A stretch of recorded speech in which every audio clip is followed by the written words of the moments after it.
Canada's top public servant came ready to defend his reputation. I made no threats, veiled or otherwise, that the minister's decision would lead to consequences for her. Michael Wernick denied crucial elements of Jodi Wilson-Raybould's story that cast him as a central figure in the alleged pressure campaign. You're quoted as saying, I think he is going to find a way, speaking about the Prime Minister, to get it done one way or the other. Did you say that? Words approximating that. I do not have an independent recollection of the event. I did not wear a wire, record the conversation, or take extemporaneous notes. So you wouldn't have stuck in your mind words like that? That is not my recollection of the conversation. Then You're asked about threatening the Attorney General. You're asked about treading on dangerous ground, and you tell our committee, well, I wasn't wearing a wire. Sorry, I don't remember. Mr. Wernick, that is not a credible answer. I did not threaten the Attorney General. But you don't remember. You told us you don't remember. I am telling you now, wire, Mr. Angus, if you don't remember. If you want the answer, finish the answer to the question. Mr. Clerk. I have never raised partisan considerations. I reminded her repeatedly she was the final decision maker.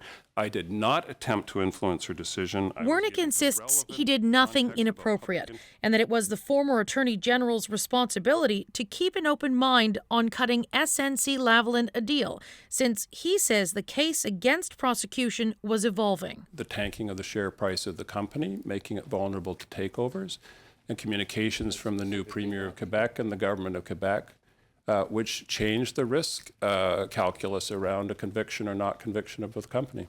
Wilson-Raybould testified last week she'd made up her mind by September 16th not to grant the company a deferred prosecution agreement, a decision that was so set in stone, her former deputy minister said today that Wilson-Raybould issued an order to keep a report on the consequences of a conviction secret from the Privy Council office. Did you provide that report to the Privy Council office? No, I didn't. Why did you not provide that report to the Privy Council office?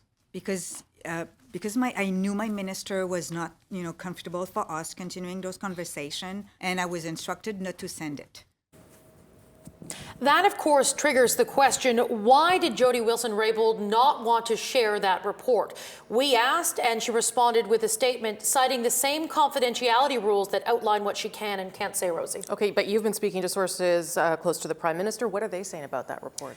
Sources tell me that are close to the Prime Minister that from their perspective, that claim about the report is quite damning for Jodi Wilson-Raybould. And they're hoping that all of today is actually a turning point for them in this saga. But you have to remember, from the Prime Minister's office, they've done themselves no favors on this issue and on this affair since there's been a lack of transparency, really, and the slow drip of information that's really been taking place. Okay, so given all that, what are they hoping to do to try and get past it now?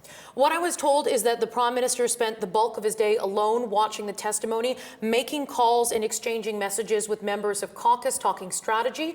I'm also told by a source with direct knowledge of the situation that the Prime Minister's office has really shored up support in cabinet. They're not expecting any more resignations, and that a cabinet shuffle could come as early as next week. It's looking like the Prime Minister is likely going to have to bring someone new into cabinet, but nothing has been confirmed just yet. Okay, Katie Simpson on this in Ottawa, beside me for once. Thank you. Thank you.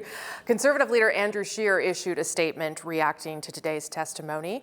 It reads in part, the bottom line is Justin Trudeau tried to subvert the rule of law to win elections and benefit his friends. Nothing Canadians heard today conflicts with that. I repeat my call for an RCMP investigation into this matter and for Mr. Trudeau to step down as Prime Minister. He is too consumed with damage control to continue to govern. That from Andrew Scheer. Well, NDP leader Jagmeet Singh spoke to reporters after Gerald Butt's testimony. Here's some of his reaction. He can come to this committee and say that there was nothing inappropriate at all, that he didn't know that Ms. Wilson-Raybould had taken a position. That is just ludicrous to suggest that. That is incredible testimony. When Ms. Wilson-Raybould repeatedly indicated to many people that she had made a decision, for Mr. Butts to come to this committee and say he just learned about that last week just defies all logic.